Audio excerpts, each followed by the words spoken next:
Good afternoon mga kaibigan, welcome back to my channel Biyahe ni Nonoy. Sa araw na ito mga kaibigan ay mag-unboxing tayo.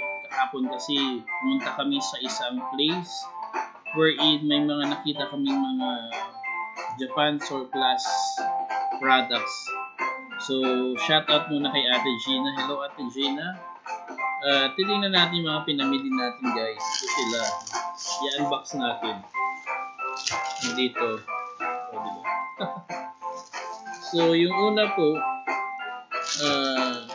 itong muna yung nabili natin. Ayan.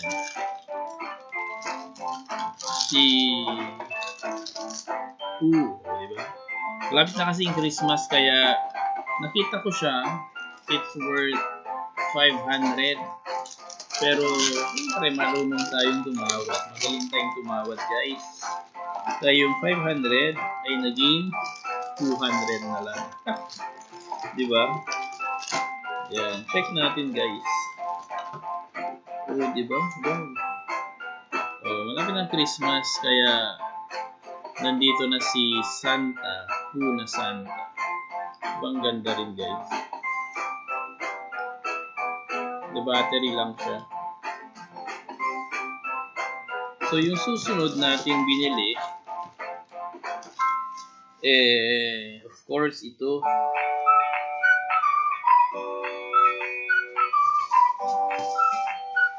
Diba? Ang dami-dami. Check natin, guys. Pero isa-isahin natin. Nakabili tayo ng ganito. Mga syrup plant. I don't know kung display siya. Pwede siyang patungan ng baso, guys. Natawaran natin ang mga ito. And of course, nakabili rin tayo ng ganito, guys. 60 pesos each, pero dami kong tinawad talaga. Hindi ko alam kung naging 50 yung isa na lang ito. So, check natin kung ilan sila. So, ito meron pa kanina yung sinasabi ko. Yan, syrup plant. May 4 na ganito. May 3. The same time may 2 ganito, guys.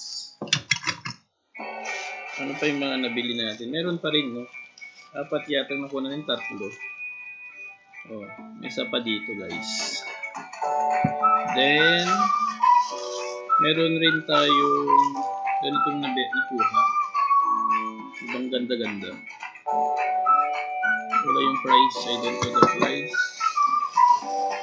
Of course, 50 pesos each, guys. Nakabili tayo ng 2. And then, ano pa yung mga nandito? Meron pa ganito.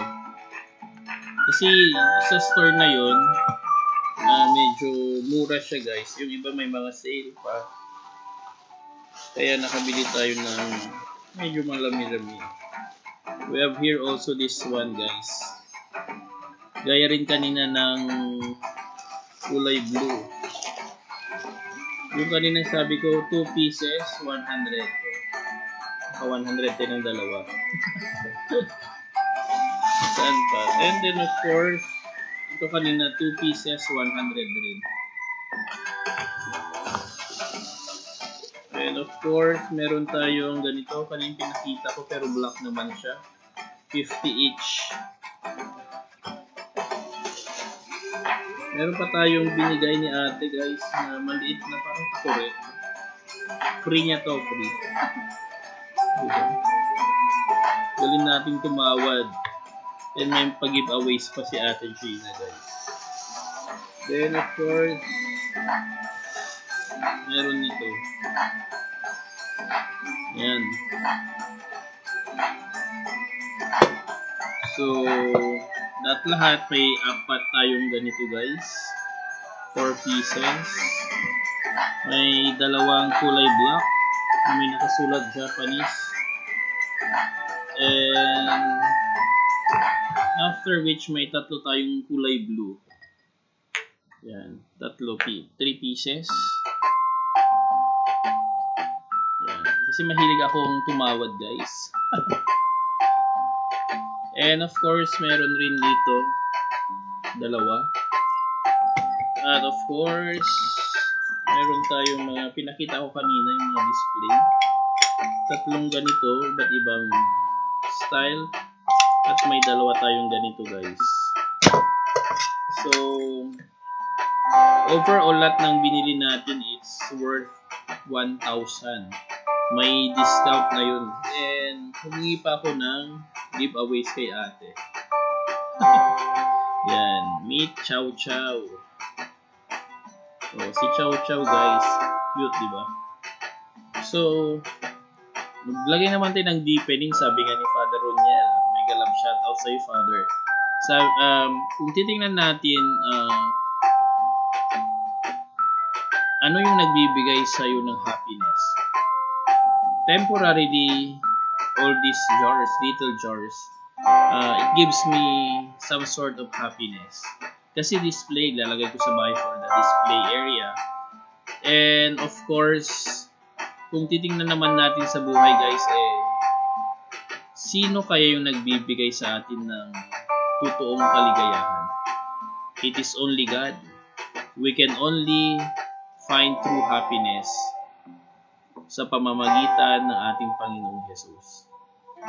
And this kind of happiness is not just temporary, kundi yung pag nahanap natin si Jesus sa buhay natin, mga kaibigan, it will gives us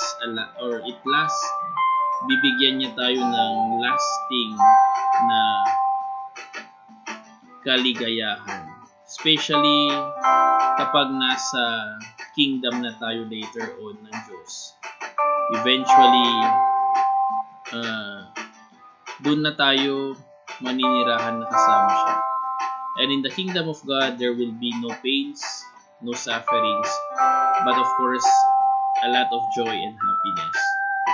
So, ang tanong mga kaibigan, have you found your true happiness? And even in the gospel for today, sabi nga it's all about sa may